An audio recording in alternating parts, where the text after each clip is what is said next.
This week on Experiences in Life. So for me, before I kotena bleku. Ti maami bi ton paano brodo wo asolo na mkono mze mum. Ise de munyo na maama ne se ne aya memeji brodo ni bi nkoton. Ti bu amekwa aya to abi a 1 2 because do so dodo. Me ba out no opokufuo ne doso. Enti me disa mo opoku ba me bre e obi anka na be mu bi. Obi kora nko be kana no aduro ewu. But ono de wanhwe se aprabon ene na ekọ. Me na ma na anwum bi bo. Se na anwum na ba out producer bi e ba studio hall be je na artist nwum. Oba no hu se ba si ye me nwum ne ho adwuma. Na nwum ne tache no. Na ho na producer na twen nwum no. E de nwum na me ma radio fo ne ade me nwum aba abonten. Me nte se me nwum aba.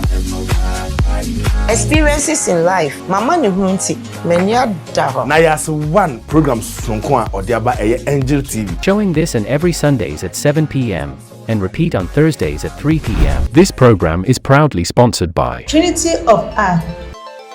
CJ Multimedia.